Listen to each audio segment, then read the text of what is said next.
Buenas tardes, hermanos. Muchas gracias por la introducción. Gracias por la invitación de estar aquí con ustedes. Es un día especial, yo sé, en la vida de esta iglesia.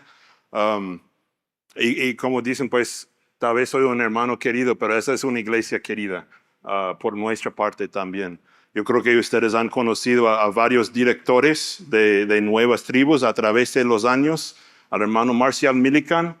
Pueden ver que vamos evolucionando más chaparritos. Si conocieron a Juan Steinbacher y su esposa Linda también, pues Juan siempre bromeaba que el Señor le había dado 2 porciones en cuanto a su tamaño de la nariz. Y eso, pues no cuento con esa bendición, pero ven que pues el Señor me dio una doble porción de labios. Pero tengo la suerte que nadie me ha dado un apodo en cuanto a ese tema hasta el momento. Pero sí, tengo el privilegio de servir junto con la misión en los México, de dirigir nuestros esfuerzos a servir a la iglesia. Así nos vemos. Existimos para servir, para asistir a la iglesia en cumplir con la gran comisión. Entonces, bueno, eso es mi rol. Somos colaboradores con ustedes en la Gran Comisión y realmente es un privilegio poder estar aquí celebrando con ustedes hoy. El pastor Manuel me dio un pequeño resumen de la historia de la iglesia, de cómo desde el inicio, con 6 familias apenas, hace 3 años, llegaron a este punto en su historia, en este edificio, en esta congregación, con el privilegio de enviar otros hermanos que han plantado iglesias aquí en esta misma ciudad, de enviar hermanos hasta el otro lado del mundo a plantar iglesias en lugares como Papúa Nueva Guinea y otras partes de México. Y espero que hoy realmente podamos celebrar juntos y reconocer lo que el Señor ha hecho a través de ustedes. Y espero que sean animados por cómo Dios ha usado a ustedes. Y también personalmente espero que haya pastel. Pero pensé un poco en, bueno, ¿qué compartes en un aniversario de una iglesia? Realmente, ¿qué palabras serían adecuadas para un día como esta? Y llegué a pensar que cuando buscaba un texto que quería estudiar esta mañana, realmente quería un texto que les ayudaría a reconocer su momento en la historia de hoy, su lugar en el mundo de hoy, que les llenaría de esperanza, que les retaría a seguir adelante en la lucha. Y creo que, personalmente creo que lo encontré en el libro de 2 de Pedro, capítulo 3. Pueden buscarlo en sus Biblias, en sus celulares, ahorita vamos a leerlo. Realmente 2 Pedro, capítulo 3 es un texto que me encanta. En momentos suena como una película apocalíptica, como hay explosiones y grandes estruendos y elementos ardiendo, la tierra está quemada, suena medio impresionante, ¿no? Pero más que ese espectáculo de esos eventos, trae a nuestra memoria una panorama, una visión de la realidad que es tan fácil de olvidar. Nos recuerda de la línea de tiempo de nuestro Dios, de nuestro lugar en ese plan, o sea, del momento en el cual vivimos, y nos reta a vivir de una manera que tome en cuenta la eternidad. Entonces, lo voy a leer. Sé que son varios versículos, pero yo creo que estamos aquí para estudiar la Biblia juntos. Entonces, lo voy a leer, pero mientras que lea, yo quiero que busquen allá su contexto, que empiecen a pensar de nuestro momento en la historia y que tomen en cuenta cómo debemos de vivir. Entonces, leemos juntos 2 de Pedro, capítulo 3. Amados, esta es la segunda carta que os escribo y en ambas despierto con exhortación vuestro limpio entendimiento, para que tengáis memoria de las palabras que antes han sido dichas por los santos profetas y del mandamiento del Señor y Salvador dado por vuestros apóstoles, sabiendo primero esto, que en los postreros días vendrán burladores andando según sus propias concupiscencias y diciendo, ¿Dónde está la promesa de su advenimiento? Porque desde el día en que los padres durmieron, todas las cosas permanecen así, como desde el principio de la creación. Estos ignoran voluntariamente que en el tiempo antiguo fueron hechos por la palabra de Dios los cielos y también la tierra, que proviene del agua y por el agua subsiste, por lo cual el mundo de entonces pereció anegado en agua, pero los cielos y la tierra que existen ahora están reservados por la misma palabra, guardados para el fuego en el día del juicio y de la perdición de los hombres impíos. Mas, oh amados, no ignoréis esto, que para con el Señor un día es como 1000 años y 1000 años como un día. El Señor no retarda su promesa, según algunos la tienen por tardanza, sino que es paciente para con nosotros, no queriendo que ninguno perezca, sino que todos procedan al arrepentimiento. Pero el día del Señor vendrá como ladrón en la noche, en el cual los cielos pasarán con gran estruendo y los elementos ardiendo serán deshechos, y la tierra y las obras que en ella hay serán quemadas. Puesto que todas estas cosas han de ser deshechas, ¿cómo no debéis vosotros andar en santa y piadosa manera de vivir, esperando y apresurándolos para la venida del día de Dios, en el cual los cielos encendiéndose serán deshechos, y los elementos siendo quemados se fundirán? Pero nosotros esperamos, según sus promesas, cielos nuevos y tierra nueva, en los cuales mora la justicia. Por lo cual, oh amados, estando en espera de estas cosas, procurad con diligencia ser hallados por Él, sin mancha y irreprensibles, en paz, y tened entendido que la paciencia de nuestro Señor es para salvación, como también nuestro amado hermano Pablo, según la sabiduría que le ha sido dada, os ha escrito. Casi en todas sus epístolas, hablando en ellas de estas cosas, entre las cuales hay algunas difíciles de entender, las cuales los indoctos e inconstantes tuercen, como también las otras escrituras, para su propia perdición. Así que vosotros, oh amados, sabiéndolo de antemano, guardaos, no sea que arrastrados por el error de los inicuos, caigáis de vuestra firmeza. Antes bien, creced en la gracia y el conocimiento de nuestro Señor y Salvador Jesucristo. A Él sea gloria, ahora y hasta el día de la eternidad. Amén. Bueno, oramos. Padre, te damos gracias que podemos estar aquí, que tú mero estás aquí con nosotros. Gracias por las promesas en este texto aquí que vamos a estudiar. Pedimos que tú abras tu palabra a nosotros, que nos ayudes a entenderlo y salir de aquí, habiendo escuchado de ti, dirigido por tu Espíritu, andando en la santidad que tú proclamas aquí. Amén. Bueno, rapidito, antes de que entremos en todo lo bueno que hay ahí. El contexto de esta carta. Si lo escucharon ahí en el primer versículo, Pedro nos recuerda que esta es la segunda carta que ha escrito a los hermanos ahí. Es muy probable que él escribió esta carta a los finales de su vida, realmente alrededor del año 67 a 68 años después del nacimiento de Cristo. Casi se puede considerar esta carta como las últimas palabras del apóstol Pedro, antes de que saliera de ese mundo, porque sabemos muy poco después. Fue martirizado por Nero allá en Roma. Escribió esta carta a la misma audiencia que primero de Pedro. Dice en primero de Pedro 1 que fue escrito a los expatriados de la dispersión en el Ponto, Galacia, Capadocia, Asia, Bitinia. Y ahorita no les voy a dar una lección geográfica, pero realmente dice ahí que cuando dice expatriados de la dispersión, se está refiriendo técnicamente a una audiencia de creyentes que fueron judíos, porque fueron dispersos de Jerusalén, de donde vivían, pero realmente mayormente en esa zona, que es Asia Menor o Turquía el día de hoy, fueron mayormente gentiles viviendo en esos lugares. Así que si reconocemos que su audiencia fue mezclado entre judíos y entre gentiles, y aún así los llama expatriados, quiere decir que su expatriación, si se puede decirlo así, no es que son fuera de Israel, porque los gentiles nunca fueron de ahí.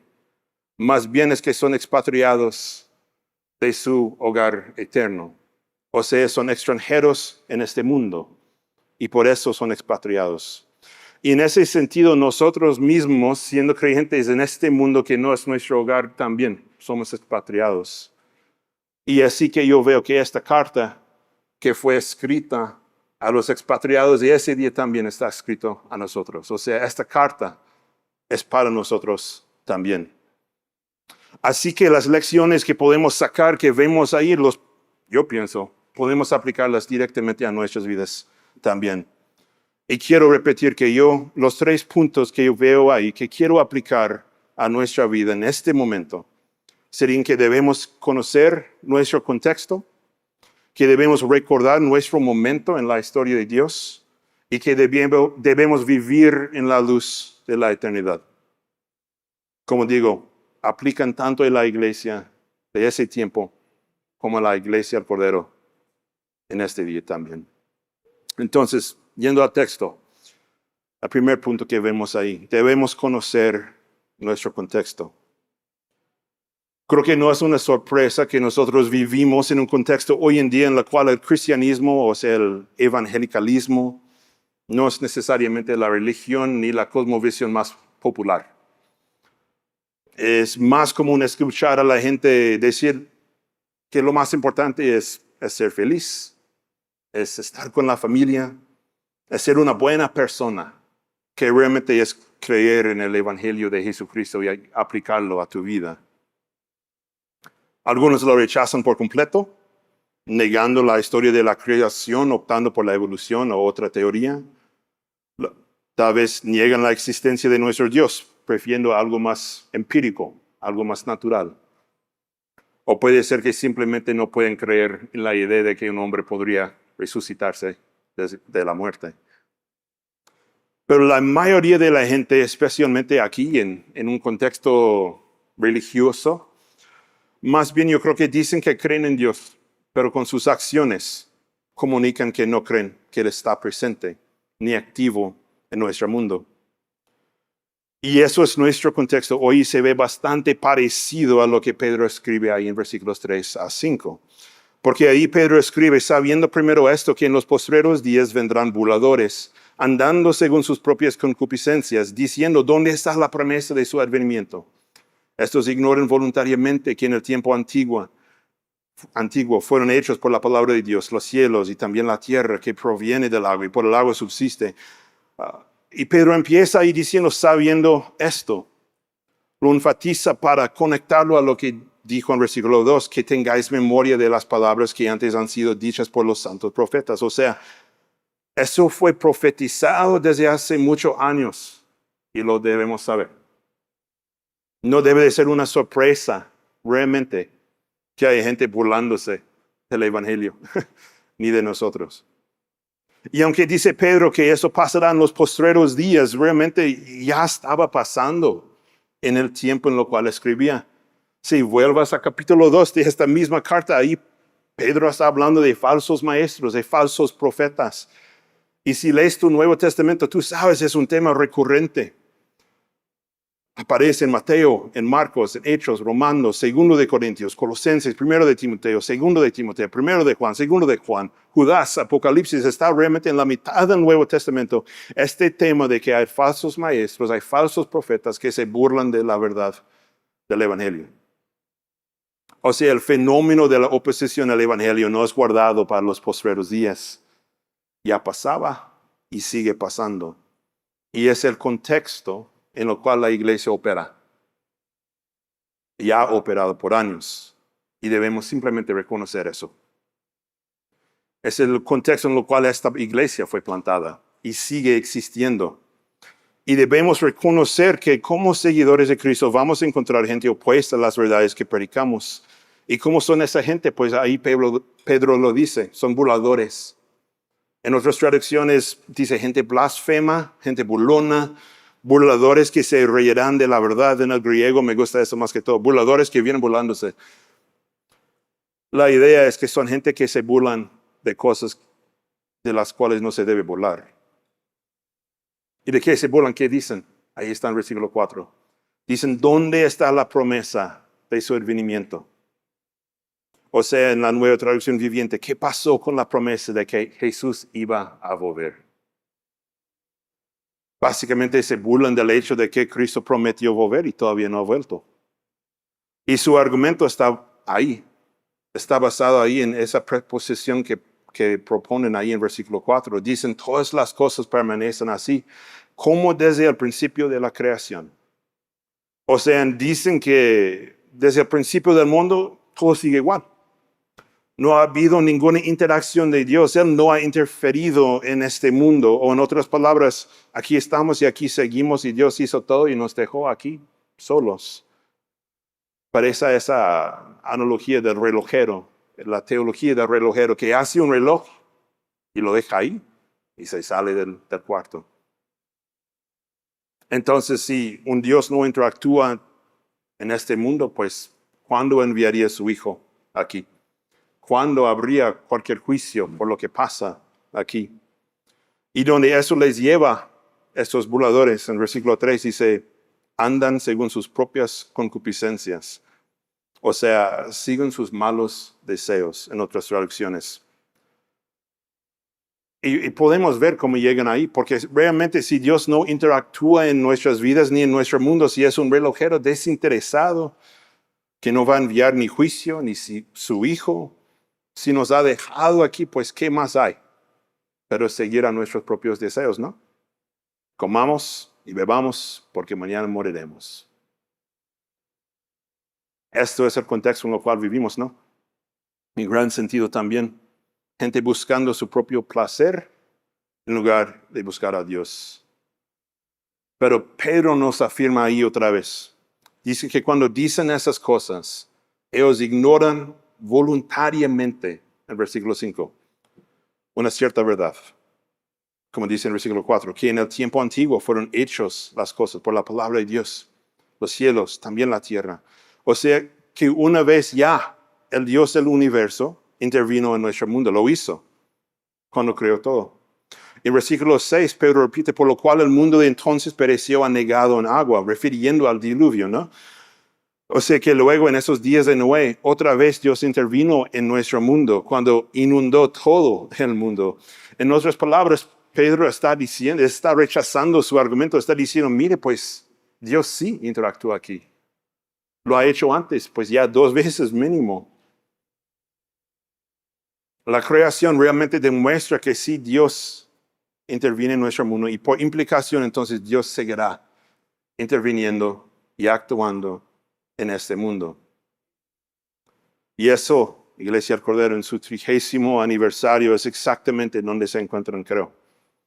En un mundo donde la gente se burla de Dios, no porque Dios no ha intervenido, pero porque ellos no lo ven.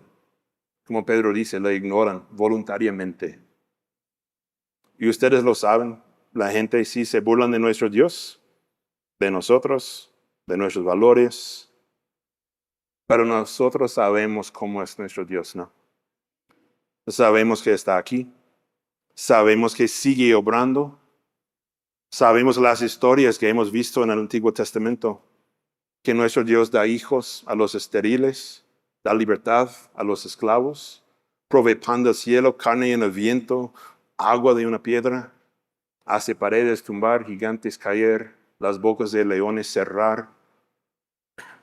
Los ciegos vieron, los cojos andaron, los leprosos fueron limpiados, los sordos oyeron, los muertos fueron resucitados. Amén. Y aún plantó su iglesia en medio de ese mundo que le rechaza y promete que las puertas del Hades no prevalecerán contra ella. Y así son ustedes, hermanos, hoy en día. Su iglesia en medio de un mundo que le rechaza, que lo entendamos bien y que tomemos en cuenta las palabras que Pedro escribe más tarde en esta carta, en versículo 17 de capítulo 3, cuando dice, sabiéndolo de antemano, guardaos, no sea que arrastrados por el error de los inicuos caigáis de vuestra firmeza. O sea, manténganse alertas. No escuchan a los burladores. No duden de su Dios. No pongan atención a los haters. Manténganse firmes en la fe. Recuerden que sirven a un Dios que sí se involucra en nuestro mundo. El ejemplo de Pedro ahí del diluvio, ¿no? Dios prometió enviar lluvia. 120 años más o menos después lo envió. Él prometió enviar su hijo. Cientos de años después lo envió. Promete que su hijo volverá. Y aunque estamos esperando, podemos confiar que sí, volverá. Él ha revelado a nosotros su plan, su gran historia. El segundo punto que quiero elaborar esta tarde simplemente es que debemos no simplemente reconocer nuestro contexto de hoy, pero nuestro momento en la historia de Dios. Otra vez, como Pedro dice en versículo 2, que tengáis memoria de las palabras que antes han sido dichas. Pedro literalmente dice que están escribiendo para que recordemos. ¿Y qué debemos recordar? No simplemente nuestro contexto, pero nuestro momento. Lo que viene todavía en esa historia. Y que viene, lo vemos ahí en versículo 10. Los cielos pasarán con gran estruendo, los elementos ardiendo serán deshechos y la tierra y las obras que en ella hay serán quemadas. En resumen, el versículo 11, todas estas cosas han de ser deshechas. Eso es el espectáculo a lo cual refería en la introducción, ¿no? Anoche por primera vez, bueno, algunos de mis hijos vieron la primera película de Star Wars. Y hay ese momento cuando la estrella de la muerte se explota al final de la película y ya no aparece. Estamos hablando de este nivel aquí en este pasaje aquí, de algo que ya no existe.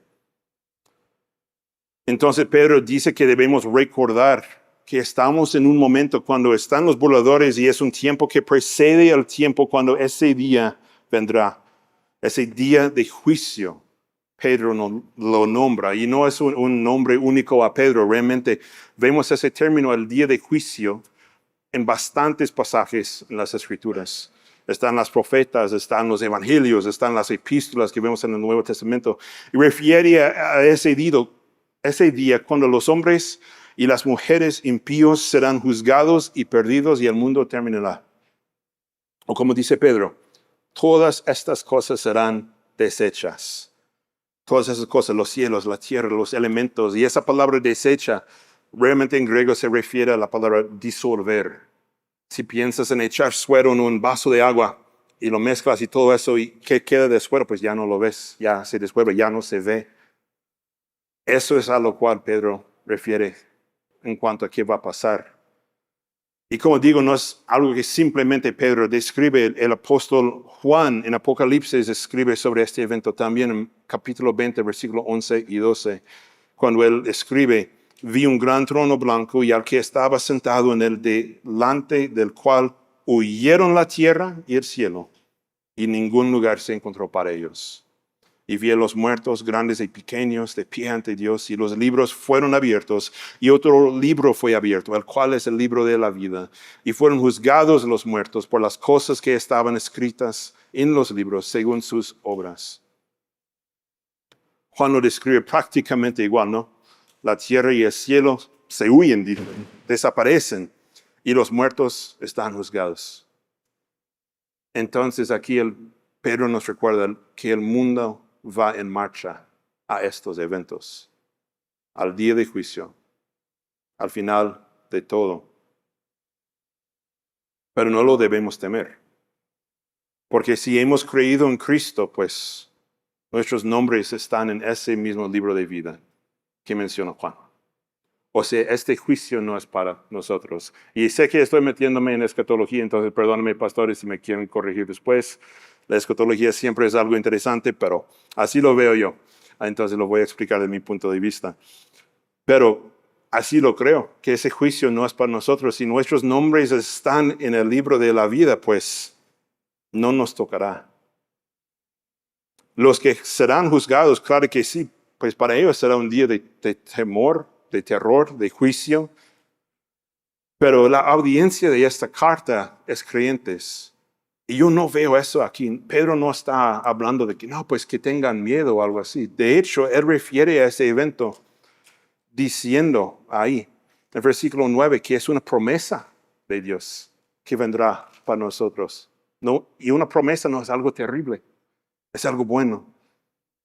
Otra vez en el versículo 12, Pero dice que debemos esperar ese día y apresurárselo. Es algo que debemos de querer. Debemos de esperar con esperanza. ¿Y por qué? Porque para nosotros, para la iglesia, será realmente el mejor resultado posible. Eso es lo que dice Pedro en versículo 13. En ese día, lo que nosotros esperamos, según sus promesas, son cielos nuevos, tierra nueva, en los cuales mora la justicia. O sea, el viejo tendrá que pasar para que el nuevo pueda venir.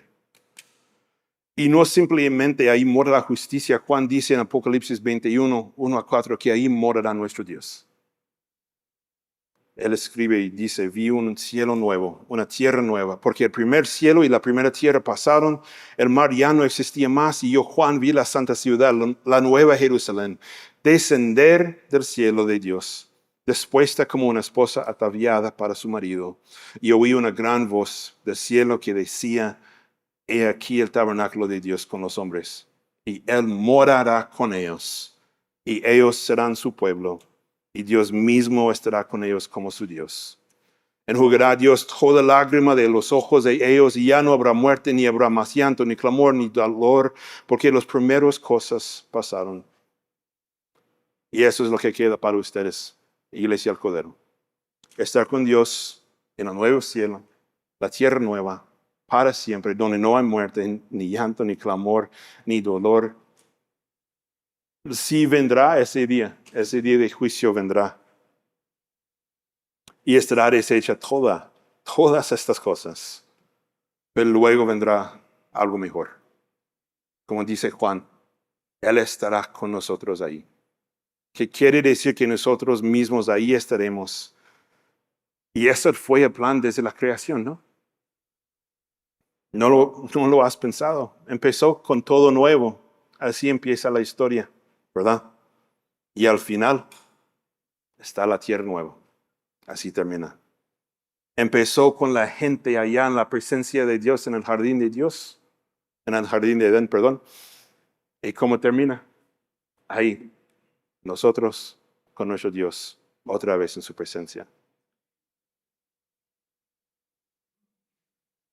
Ahí estaremos en su presencia otra vez. Y eso, hermanos, es el momento en el cual vivimos, en el cual estamos celebrando su aniversario, su existencia hoy, justo en medio de esa línea de tiempo, entre esos dos eventos, el inicio y el final. Somos conscientes de lo que ha pasado y estamos esperando lo que vendrá. Y aunque los burladores ahí entrarán diciendo, pues, ¿qué pasó con esa promesa? Nosotros sabemos, y Pedro nos enseña, que el día no ha venido por una sola razón. Versículo 9.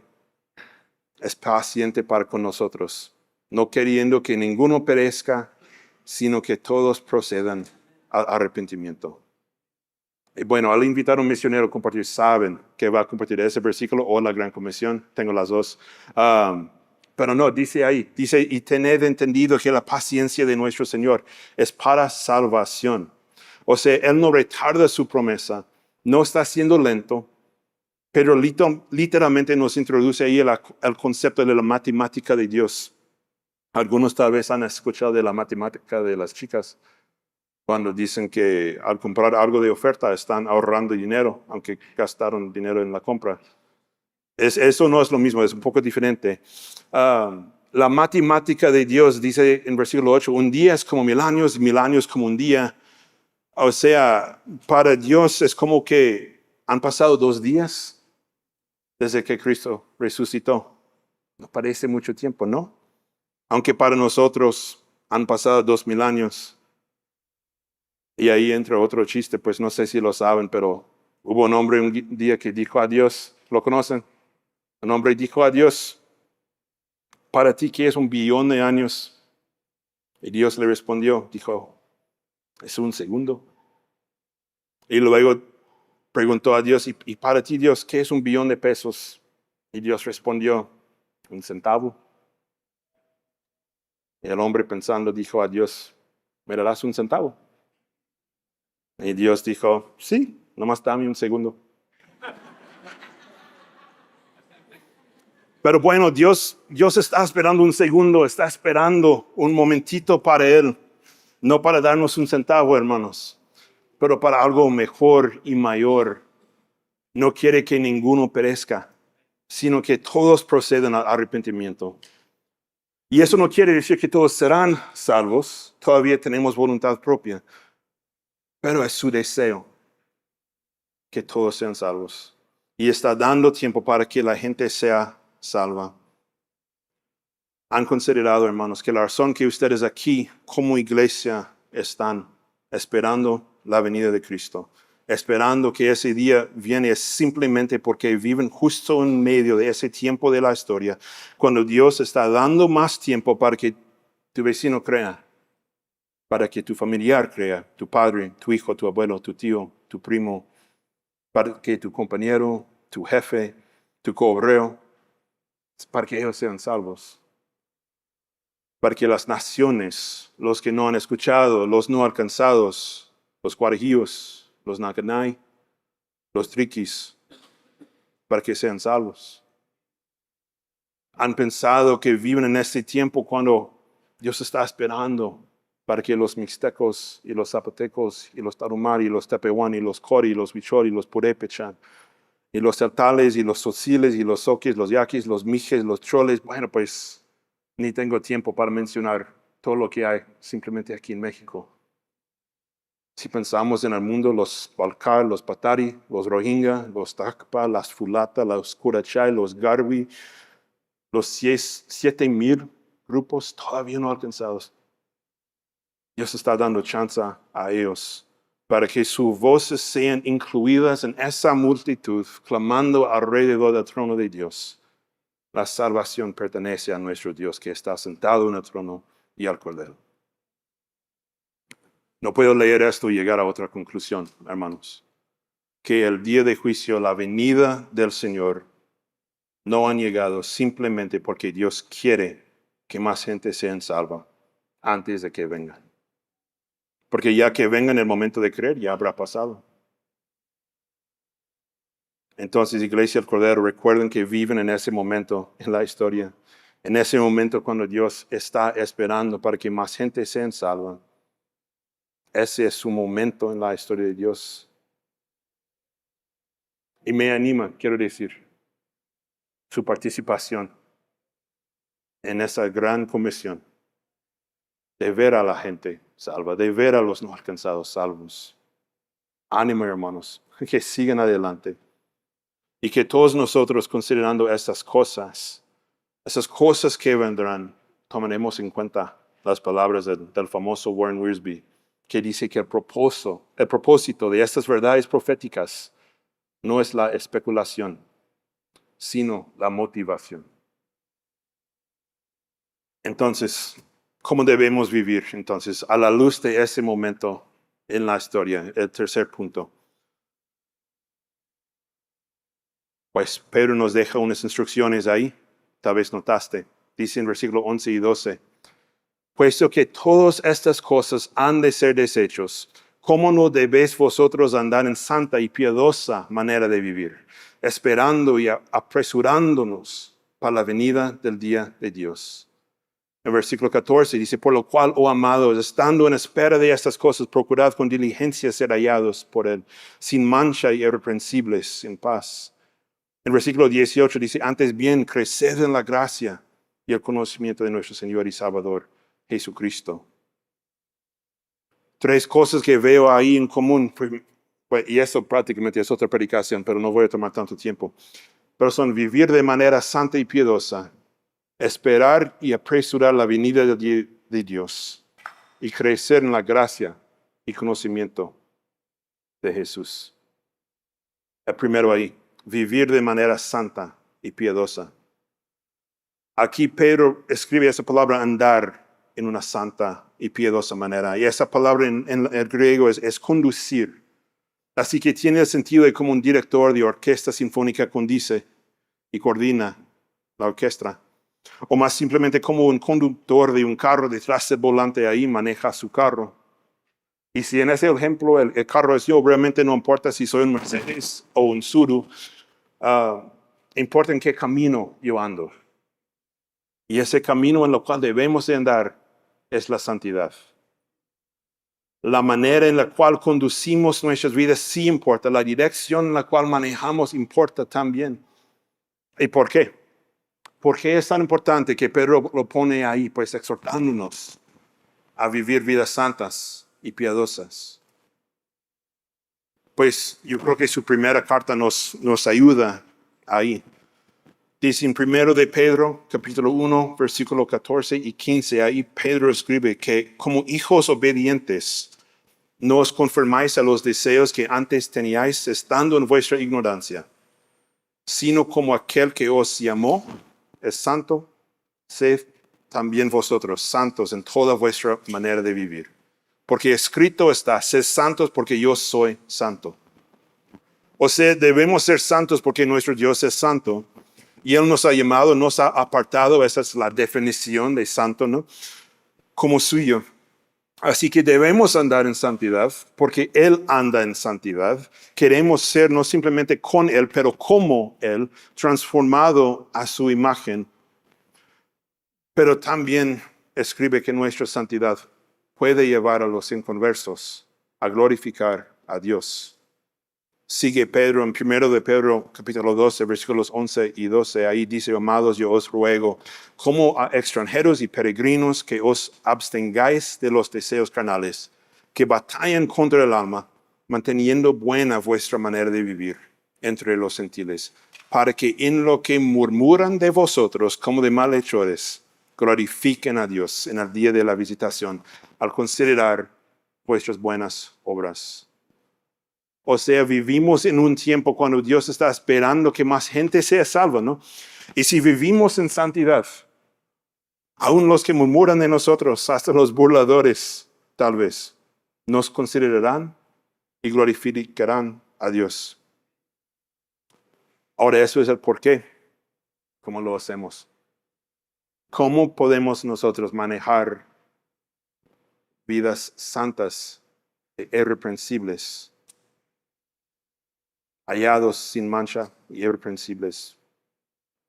Pues la respuesta que yo he escuchado muchas veces es simplemente, pues échale ganas, ponle todo el esfuerzo, haz lo mejor, no peques. La verdad es que nuestro esfuerzo hacia la santidad no más llegará a cierto punto si estamos dependiendo de nuestro poder, no más. La Escritura nos enseña vez tras vez que mi santidad no tiene que ver con mi habilidad de lograrlo, en mi propia fuerza, pero tiene que ver con Cristo en mí.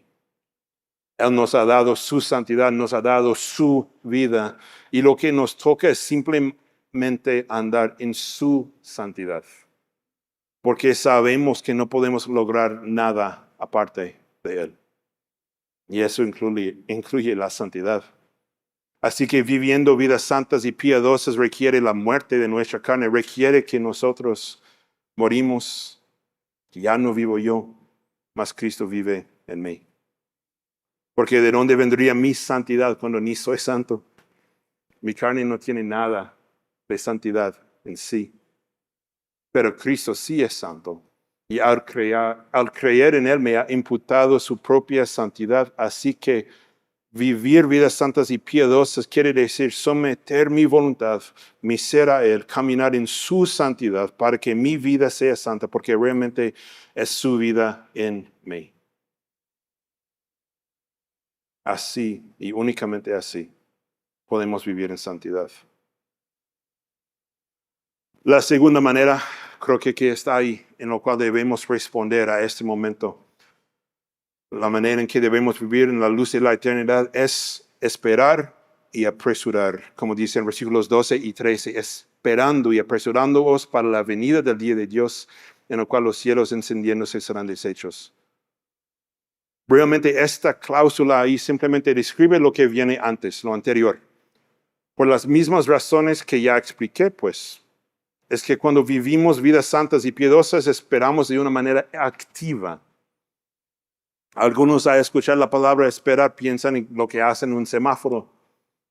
Bueno, que para algunos de nosotros es sacar el celular, o otros es simplemente pararnos ahí esperando sin hacer nada realmente. Y la verdad, en veces, pues vivir una santa y piadosa vida, pues incluye no hacer cosas que la carne quiere hacer. Pero esperar de manera activa, yo creo, incluye varias cosas. Incluye la oración, la lectura de la Biblia, la comunión de los santos, la edificación mutua del cuerpo de Cristo. En general, el acercamiento intencional a Cristo para que nuestras vidas sean transformadas, tanto que el mundo las vea y dice, hay un Dios grande detrás de esa persona. Y por eso dice que apresuramos la venida del día de Dios cuando vivimos vidas así, porque así más gente creerán.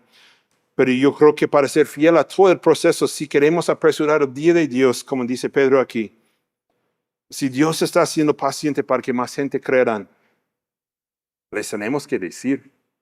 No es simplemente vivir vidas santas y dejar que nuestras vidas hablen a la gente, pero es abrir nuestras propias bocas para que nuestras palabras también les cuenten las buenas noticias. O sea, me hace pensar que puede ser que vivir una vida santa y piadosa incluye no simplemente que nuestras vidas en sí están apartados, están santas para Dios, pero que también las mismas palabras que salen de nuestras bocas están apartadas para contar las maravillas de Dios, para que más gente crean en Él y sigan a Él. Para participar en la gran comisión, para ver a discípulos en todas las naciones. No es algo que simplemente podamos hacer con nuestro testimonio. Requiere de nuestras palabras. Que compartamos la razón por la esperanza que tenemos en Cristo. Y gracias a Dios ustedes han participado en eso. Han participado en eso de apresurar el día de la venida de Dios. Han enviado misioneros a los no alcanzados, a los Triqui, a los Guarajillo, a los Nacanay. Si Dios quiere, si ustedes quieren, pues yo espero que sigan enviando más misioneros aún. Porque hay muchos, casi un tercio del mundo, que hoy en día falta escuchar todavía. Esa es una manera en la cual podemos participar en el plan de Dios para ese momento en la historia, para que más gente crean. Pero debemos recordar otra vez que no podemos esforzar que venga ese día. Lo podemos apresurar tal vez, pero esforzar a Dios que haga algo no nos toca. Él es soberano, es omnipotente, no se somete a nuestra línea de tiempo, pero sí nos deja participar en su plan de alcanzar a las naciones hasta que Él determine que ya ha llegado el momento. Y eso es un privilegio, hermanos. Espero que lo vean como privilegio participar en este momento en la historia. Activamente esperando al Señor, viviendo vidas santas, con acción, con palabra, así apresurando el día. Y la última manera que veo ahí de cómo podemos vivir en la luz de la eternidad, vivir en la luz de ese tiempo en el cual estamos, en el contexto de hoy. Pedro lo escribe en versículo 17. Dice que debemos crecer en la gracia y el conocimiento de nuestro Señor y Salvador Jesucristo.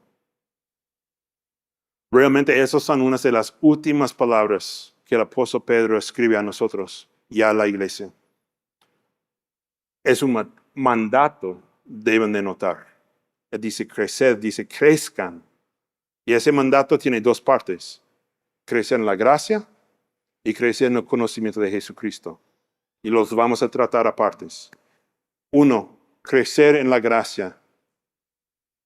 ¿Cómo lo hacemos? ¿Cómo crecemos en la gracia? Algunos de ustedes sabios tal vez tendrán mejores ideas que yo, pero pienso que para crecer en la gracia hay que experimentarlo.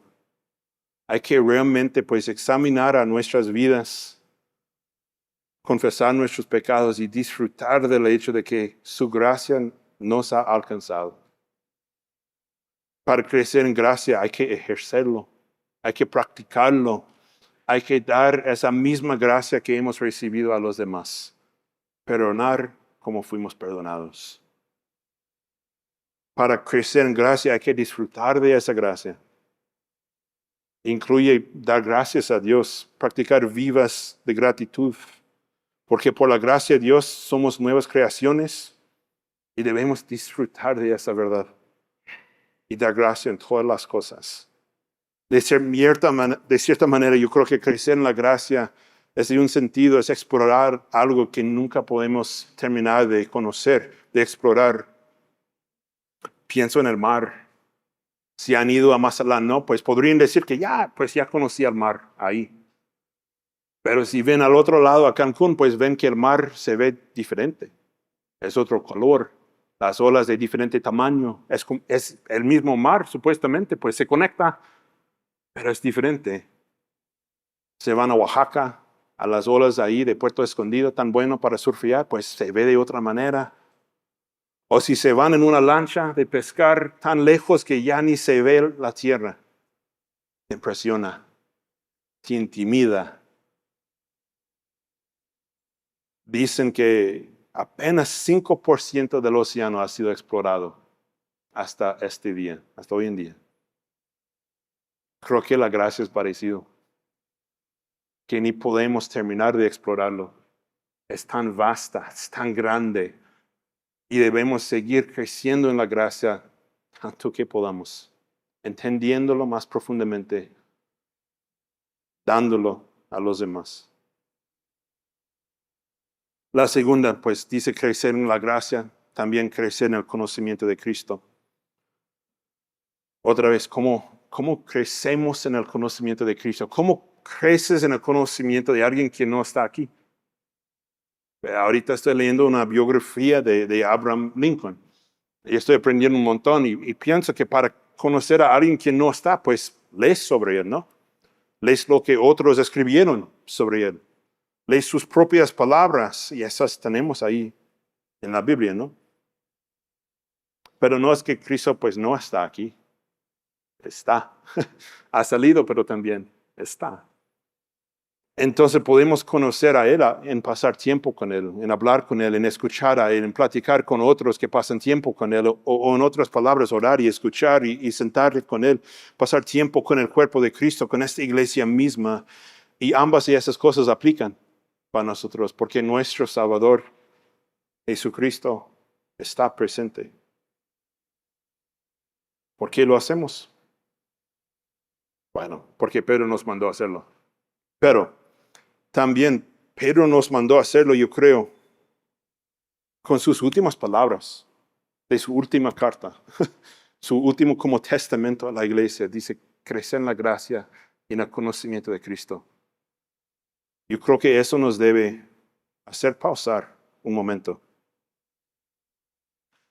Voy a simplemente opinar, pero yo creo que Pedro nos pide, nos manda a crecer en el conocimiento de Cristo. Porque él había conocido, ya sabía que no hay nada mejor que conocer a Cristo y a su gracia. En los últimos momentos de su vida, él dijo eso, es lo más importante, conocer a Cristo. Porque en un momento de su vida, pues Pedro ahí se paró sobre la orilla del mar de Tiberias, y el Salvador que había negado 3 veces, ahí le dio de comer, y luego le preguntó 3 veces, ¿me amas, Pedro? ¿Me amas, Pedro? ¿Me amas? Y cada vez Pedro dice, sí, tú sabes que te amo. Y luego el Señor le dijo que, sígueme, Pedro. Lo mismo que le dijo ahí a la orilla del mar de Galilea, cuando Pedro ahí estaba entre sus redes de pescar. Otra vez le dijo, sígueme. Y Pedro lo hizo. Su Señor ascendió, pero Pedro le siguió. Predicando entre los miles en ese día de Pentecostés, curando un cojo allá en el templo, testificando ante el concilio, en eso él sí le siguió. Bautizando a Cornelio, a su familia, y en ese momento abriendo la puerta para que el evangelio fuera compartido entre todas las naciones gentiles. En eso Pedro le siguió. Y pienso que esa palabra, pues sígueme, le zumbaba en los oídos de Pedro hasta el final de su vida. igual como ese día cuando primero le llamó. Y si recuerdan, fue ese Pedro quien confesó en Juan 6:68, pues ¿a quién más iremos? Tú tienes palabras de vida eterna. En toda su vida, pues Pedro había seguido a Cristo.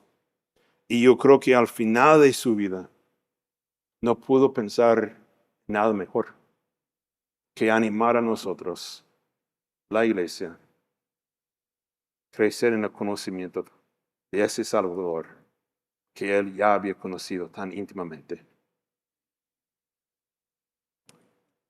Eso es lo que yo espero para ustedes, Iglesia del Cordero. Mis hermanos, que sigan experimentando su gracia más y más cada día. Que sigan conociendo a su Salvador más cada día. Con ánimo esperan y apresuran el día de la venida de Él. Y que no dejan que esos burladores de ese mundo les molestan. Que siguen siendo una luz en este mundo igual como lo han hecho por los últimos 30 años. Y oramos y pedimos a Él otros 30 años más también. Muchas gracias, hermanos. Buen provecho y buenas tardes.